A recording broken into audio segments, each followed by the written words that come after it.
आपको बताएंगे कि वोटर्स का रवैया कैसा था, वोटर्स का बिहेवियर कैसा था, वोटर्स टर्नआउट कैसा था। वो तमाम मुद्दे हैं जिन पर हम चर्चा करेंगे। लेकिन फिलहाल जो सवाल तैर रहा है हजारीबाग के फिजाओं में वो ये है कि यहाँ के जो सांसद थे जयंत सिन्हा, वो यहाँ वोट तक डालने नहीं आए। इसकी चर्चा सबसे ज्यादा हो रही है कि आखिर वो वोट डालने क्यों नहीं आए।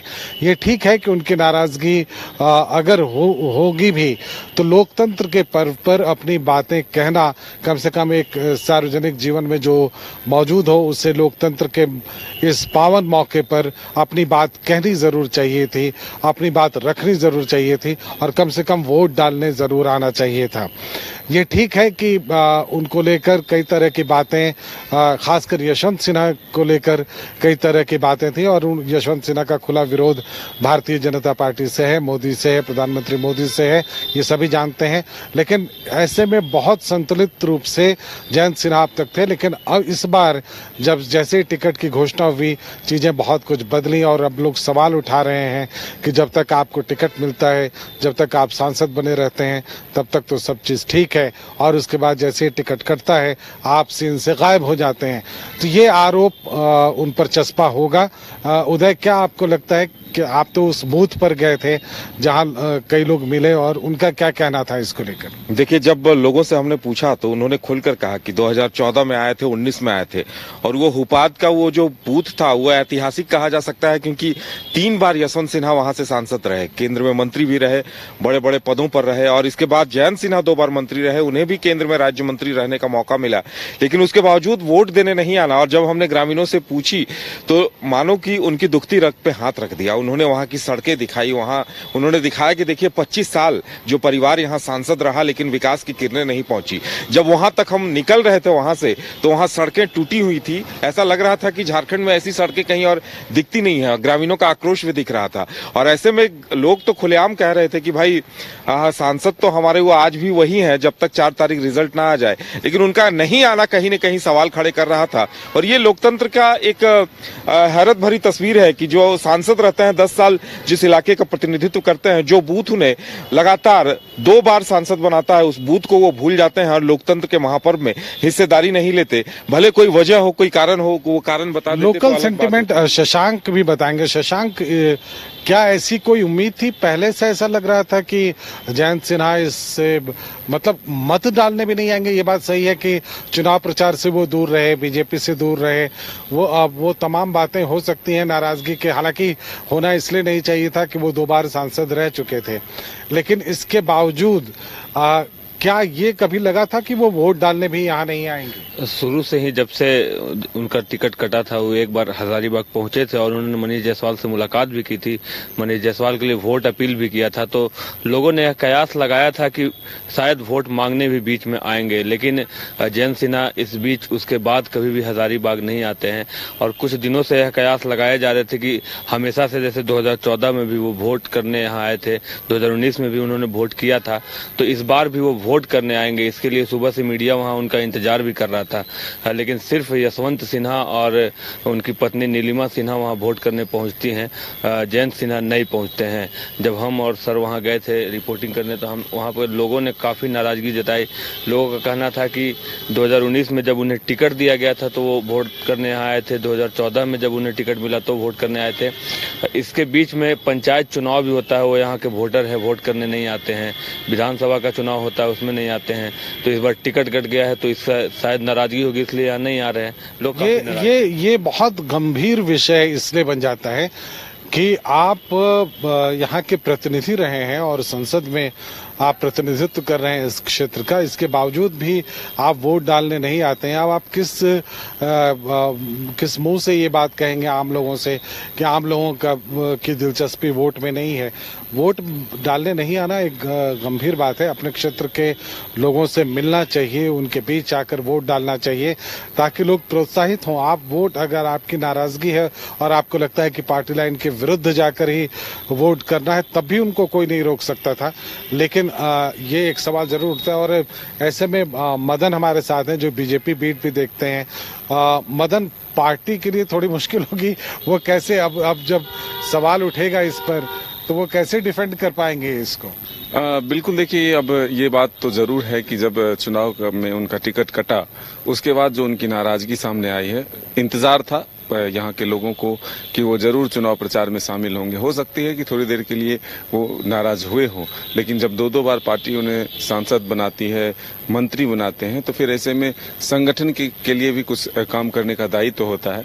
तो ऐसे में बीजेपी में सबसे ज्यादा ये देखा जाता है कि आपको अगर पार्टी ने टिकट नहीं दिया तब भी उसी लगन से, उसी हिम्मत के साथ आपको काम करना है। लेकिन ऐसा यहाँ नहीं हुआ। जयंत सिन्हा जो है यहाँ चुनाव प्रचार में शामिल नहीं हुए।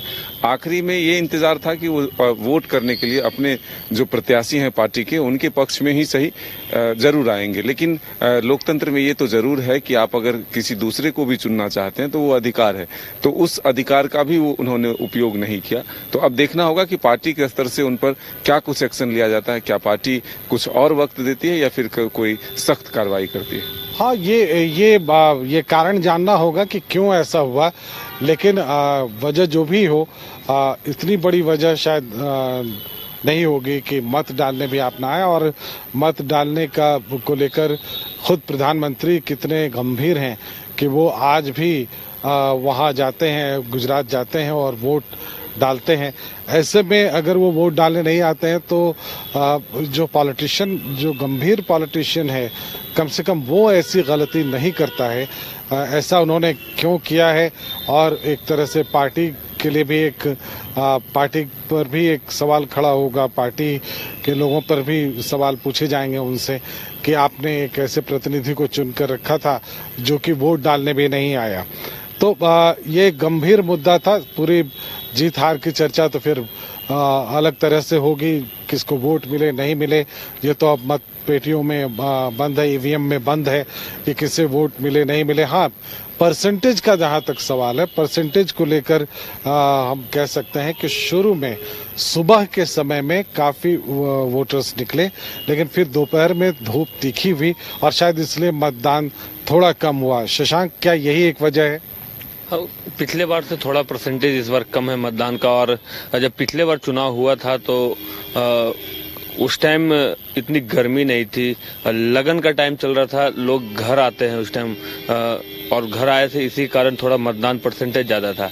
इस बार थोड़ी सी गर्मी ज्यादा थी, धूप ज्यादा था। सुबह हमने देखा ग्रामीण क्षेत्रों में भी जब हम लोग गए थे तो वहां पे मतलब लाइन लगी हुई थी। इस बार वो दोपहर होते होते लाइन गायब हो गई क्योंकि धूप ज्यादा था, इसलिए थोड़ा सा मतदान परसेंटेज कम हुआ है। जेपी पटेल भी वोट डालने आए थे, करिश्मा, और उनसे बातचीत करते हुए क्या आभास हुआ आपको? क्या आपको लगता है कि हमने कई ऐसे बूथ देखे जहां उन बूथ के बाहर जो एजेंट्स बैठे होते हैं, जो पर्चियां देते हैं, वो तक नहीं थे, तो क्या कहीं पे कुछ मिसमैनेज्ड लगा आपको? जी देखिए, जब जेपी भाई पटेल चान्हो पंचायत पहुंचे तब मैं वहां पर मौजूद थी, क्योंकि मैं ये देखने की कोशिश कर रही थी कि आखिर वहां पर लोग कितना पहुंच रहे हैं, कितना लोग वहां पर जागरूक है, क्योंकि चान्हो जो पंचायत है वो काफी ग्रामीण क्षेत्र में है। और ऐसे में मैं लोगों से ये टटोलने की कोशिश कर रही थी कि आखिर वहां के लोग क्या चाहते हैं। इसके साथ ही जब जेपी भाई पटेल पहुंचे, वो अपने साथ परिवार के साथ वहां पर पहुंचे थे, लेकिन ठीक उससे पहले मैं वहां के मतदाताओं से बातचीत कर रही थी कि वहां के मतदाता कितने जागरूक है, आखिर क्या सोच रहे हैं। इसके साथ मैं ये भी जानने की कोशिश की कि कितना विकास का कार्य जो है वो चान्हो पंचायत में हुआ है। हालांकि कई मतदाता जो वहां पर हमें मिले, उनका यही कहना था कि विकास के नाम पर जीरो हुआ है, कोई विकास नहीं हुआ है। सड़कें उसी तरीके से मरम्मत की स्थिति में फिलहाल सड़कें थी। इसके साथ ही कई महिलाओं ने कहा कि पानी जो है वो आता ही नहीं है, और पानी की जो व्यवस्था है, या फिर कुआं की बात कर लेंगे या फिर नल की बात कर लेंगे, तो वो व्यवस्था जो है वहां पर नहीं दी गई है, जिस वजह से लोग जो है वो काफी परेशान है। इस बीच जब जेपी भाई पटेल पहुंचते हैं, मैं उनसे बातचीत की कि आप जब चुनाव प्रचार प्रसार में गए थे तो किस तरीके से रिस्पांस आपको मिला था। तो उनका कहना था कि रिस्पांस काफी बढ़िया था, लेकिन एक खास बात चान्हो पंचायत की हम बताएंगे कि वहां पर जो मतदाता थे उनकी भीड़ बहुत देखने को मिली, क्योंकि आमूमन ऐसा देखने को हमें मिला कि कई बूथ जब मैं खुद जायजा लेने के लिए पहुंची थी तब कुछ लोग जो थे वो कतार में लगे हुए थे, क्योंकि जैसे जैसे दिन ढल रहा था वैसे वैसे लोग जो है वो कम होते जा रहे थे। जिस तरीके से शशांक जी ने कहा कि धूप काफी बढ़ रही थी और ऐसे में लोग चाह रहे थे कि वो घर पर ही रहे। और जब सुबह में 7 से 10 बजे का जो मैं आंकड़ा बताऊंगी तो उससे ये मालूम चल रहा था कि लोग जागरूक है, लोग चाहते हैं कि वो वोट देने के लिए पहुंचे। और रामगढ़ की भी बात करेंगे, मांडू की भी बात करेंगे तो वहां पर लोगों की जो उपस्थिति थी वो काफी थी। लेकिन 12 बजे के बाद अगर बात करेंगे तो 12 बजे के बाद लोग बहुत कम नजर आए। हालांकि मैं लगभग 11 बजे पहुंची थी चानो पंचायत, वहां पर मैं देखी कि लोग बहुत जागरूक थे। लोगों का सिर्फ यही कहना था कि हम चाहते हैं कि यहाँ पर कोई ऐसे सांसद आए जो यहाँ का भला करे, जो यहाँ पर योजना उन्हें नहीं मिल पा रही है, जो योजना का लाभ उन्हें नहीं मिल पा रहा है, वो योजना का लाभ उन्हें मिले। तो एक मिला जुला जो जवाब है वो वहां के लोगों से हमें मिला है। कई लोगों का कहना है कि बीजेपी अच्छा कार्य की, तो कई लोगों का कहना है कि हम बदलाव चाहते हैं। चलिए, चान्हो की ये स्थिति थी। ओवरऑल आप पूरे हजारीबाग की हम बात करें तो मतदान अब लगभग स्पष्ट हो चुका है कि कौन जीत रहा है, कौन हार रहा है। शहर एक तरह से काम है, शांत है और मतदान जिस तरह से हुआ है उसमें बहुत ज़्यादा गुंजाइश बचती नहीं है कुछ कहने की। कम से कम हजारीबाग के लोग तो समझ ही रहे हैं कि क्या होने वाला है। लेकिन जहाँ तक चतरा का सवाल है, चतरा में उदय क्या दृश्य बनने वाला है? वहाँ वोटिंग परसेंटेज इस क्षेत्र में शायद सबसे ज़्यादा हजारीबाग का ही रहा। उसके बाद इस बार के फेज में चतरा में कम होने की वजह, चतरा में देखिए गर्मी भीषण थी और दूसरी बात चतरा में हमें जो दिखाई दे रही थी कि उस तरह की फाइट वाली सीन दिखाई नहीं दे रही थी। कालीचरण सिंह भारी पड़ते नजर आ रहे थे। लोग बातचीत में कह भी रहे थे कि भाई यहाँ आरजेडी के सपोर्टर्स बहुत ज्यादा हैं, अगर आरजेडी को टिकट मिला होता तो बात कुछ और होती। और दूसरी बात चतरा में देखिए गठबंधन के प्रत्याशी को बहुत ज्यादा तेजस्वी यादव जरूर आए थे, लेकिन कांग्रेस जेएमएम के कई बड़े नेता वहां नहीं पहुंचे जिसका इंतजार किया जा रहा था। तो कुल मिलाकर चतरा में लोगों का एक तो रुझान इस बात को लेकर था कि पहली बार स्थानीय प्रत्याशी मिला है, तो कालीचरण सिंह के फेवर में ये बात रही कि वो कार्यकर्ता, पुराने कार्यकर्ता रहे, पार्टी लोगों से जुड़े रहे, आम लोगों तक उनकी पहुंच रही और इसका फायदा दिखा, आम लोग उनसे कनेक्ट दिखे। तो ये एक बेनिफिट मिलता दिखाई दे रहा है। मदन, आपको क्या लगता है? केंद्र पार्टी भी बहुत जुझारू नेता हैं, क्या वो कंटेस्ट, मैं फिर वही कहूंगा कि ठीक तरह से प्लान नहीं हुआ, क्या इसका नुकसान उनको उठाना पड़ेगा? आपको लगता है कि मामला बराबरी पर होगा और नजदीकी मामला होगा? नहीं, देखिए तैयारी उन्होंने भी बहुत अच्छी की थी। आखिरी वक्त तक देखे, हम खुद चतरा में थे मौजूद, तो सारी चीजों पर निगरानी वो खुद रख रहे थे, बूथ मैनेजमेंट से लेकर के जो ओवरऑल तैयारियां होती है। तो ऐसे हम नहीं कह सकते क्योंकि एक अनुभव है उनके पास चुनाव लड़ने का। भले ही चतरा आकर के वो चुनाव लड़ रहे थे पहली बार, मामला जो है वहाँ भी दिलचस्प है। एक जो उनके चाहने वाले हैं, जो वोटर्स हैं, वो उनके पक्ष में भी हैं। हालांकि ज्यादातर अगर बात करें तो पलड़ा भारी की बात जरूर ये कही जाती है कि कालीचरण का है, लेकिन ये नहीं कहा जा सकता कि साफ ये चुनाव जो है एक तरफा हुआ है। तो दिलचस्प मुकाबला चतरा में भी है। केएन त्रिपाठी भी एक अनुभवी नेता है, कई बार चुनाव लड़ चुके हैं, तो एक लंबा अनुभव होने की वजह से उन्होंने भी अपनी तैयारियां पूरी की थी। कई नेताओं को भी उन्होंने बुलाया, लेकिन अब जीत जिसे हासिल होगी सिकंदर वही कहलाएगा। चलिए, जीत जिसे हासिल होगी सिकंदर वही कहलाएगा। हम आपको जीत किससे हासिल होगी ये भी बताएंगे, लेकिन ये शायद सही वक्त नहीं है ये बताने का। तो हम आपको ये तमाम चीज़ें बताएंगे। एक सीट जो रह जा रहा है जहां अन्नपूर्णा देवी चुनाव लड़ रही, एक क्या, हम 2 सीटों की ही अगर बात करेंगे, एक चीज मैंने देखी कि कोडरमा और हजारीबाग दोनों ही जगह ये देखने को मिला कि देखिए जो गठबंधन के प्रत्याशी थे उन्हें उनके हाल पर छोड़ दिया गया था। जेपी भाई पटेल की बात कर लीजिए तो मल्लिकार्जुन खड़गे जरूर आया उनके लिए वोट मांगने, लेकिन वो अगर गठबंधन के प्रत्याशी थे तो जेएमएम का कोई बड़ा नेता नहीं पहुंचा। जेएमएम का ना कोई मंत्री पहुंचा, ना कल्पना सोरेन पहुंची, ना रोड शो हुआ। ये चीज कौन पहुंचे? कल्पना सोरेन आई। अच्छा, हाँ, लेकिन इस बात की थोड़ी सी कमी दिखी। और हाँ, ये मैं वही कह रहा हूँ कि नेता अगर आए भी तो एक साथ आए, आने के बाद फिर वो अलग अलग दिनों में नहीं आए। जिस तरह से बीजेपी ने स्ट्रेटेजी बनाई, बीजेपी ने हर 2-4 दिन पर कुछ न कुछ इवेंट्स किए, कुछ न कुछ बड़े नेताओं को बुलाया और लोगों को बिल्कुल हम कहें कि अपने आप से डिटैच नहीं होने दिया। तो बीजेपी के लिए यही काफी था। बिल्कुल, जेपी पटेल ने अपनी तरफ से पूरा प्रयास किया, हर दिन सघन दौरा किया, अपने लोगों को जोड़ने की कोशिश की, जो पिछड़ा समुदाय उनके साथ है, जो वोट बैंक रहा है उसे लेने की कोशिश की, लेकिन जो एक सामूहिक एफर्ट दिखना चाहिए वो नहीं दिखा, और यही हाल कोडरमा में भी दिखा। देखिए, विनोद सिंह बहुत जुझारू, मेहनती और कर्मठ प्रत्याशी हैं, वो अपने क्षेत्र के लोगों के बीच ही रहते हैं, लेकिन कोडरमा में भी ये चीज दिखा कि कांग्रेस और जेएमएम के बड़े नेता, मतलब सभी ने उन्हें उनके हाल पे छोड़ दिया कि आप वामपंथी हैं तो आप अपने कैडर के भरोसे रहिए, भाई हमारी सामूहिक ताकत, वो वाली बात दिखाई नहीं दी। ऐसा लगता है कि कैंपेनर यहाँ पर नहीं आया बल्कि विजिटर आया। बिल्कुल, मतलब जब भी हम बात करते हैं कि वो विजिटर की तरह आए, उन्होंने अपनी बातें कही, फिर वो निकल गए और फिर उन्होंने सुध नहीं ली, किसी और दूसरी पार्टी ने सुध तक नहीं ली कि आपके कैंडिडेट का क्या हुआ। और शायद ये एक जो बात हम लोग शुरू से कह रहे थे कि यहाँ पर विपक्ष ठीक से लड़ नहीं रहा है, और ये एक बड़ी वजह होगी। लेकिन जहाँ तक हजारीबाग की बात है, हजारीबाग में जयंत सिन्हा फैक्टर, यशवंत सिन्हा फैक्टर, वो फैक्टर तो था। शशांक उस पर ज्यादा बताएंगे कि ऐसा लग रहा था कि वो कुछ फर्क डाल पाएंगे, लेकिन क्या अब ऐसा लगता है? यशवंत सिन्हा तो जब से टिकट का अनाउंस हुआ था, मनीष जायसवाल को टिकट मिला था, तब से पूरी तरह सक्रिय हो गए थे। उनके रील्स काफी चर्चा में थे जो मनीष जायसवाल के लिए बनाए जा रहे थे।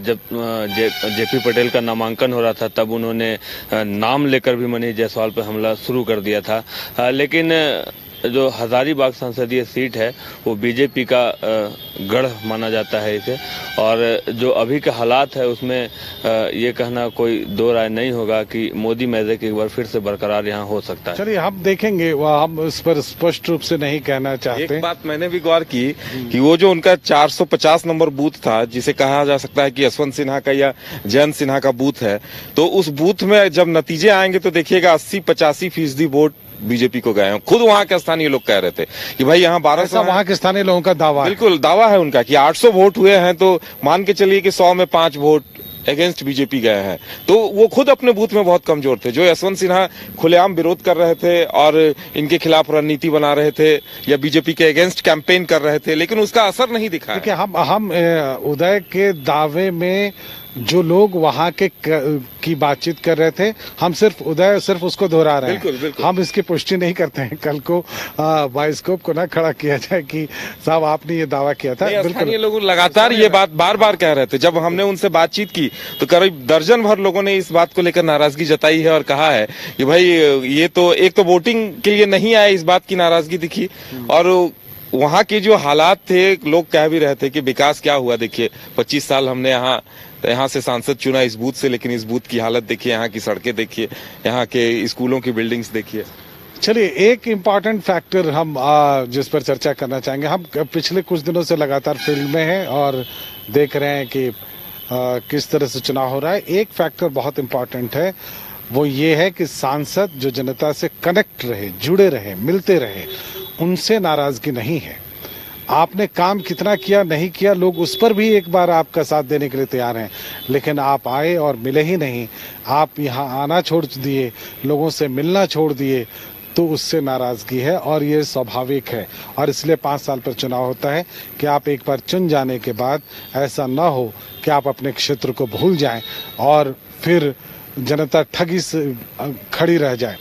तो ये एक मुद्दा है। और आखिरी कमेंट हम यहाँ करिश्मा से शुरू करते हैं और यहाँ तक पहुँचते हैं। करिश्मा, अभी तक के चुनाव में क्या कुछ आउटकम आपके पास आया? जी देखिए, मैं तो सिर्फ लोगों से मुद्दे जानने की कोशिश कर रही थी कि इस बार मुद्दे क्या होंगे जनता के, क्या मतदाता सोचकर घर से निकल रहे हैं, आखिर किन किन मुद्दे पर वो लोग वोट करने के लिए पहुंचे। हालांकि जितनी भी मैं बूथ गई वहां पर मैं लोगों से ये नहीं पूछी कि आप किसको वोट कर रहे हैं, मैं सिर्फ यही पूछी कि आप मुद्दे क्या सोच कर आए। लेकिन पहली बार ऐसा हुआ है, शायद मैं पहली बार चुनाव कवर कर रही हूँ गंगेश जी, शायद मुझे ऐसा लगा कि लोग मुद्दे सोच कर आए थे।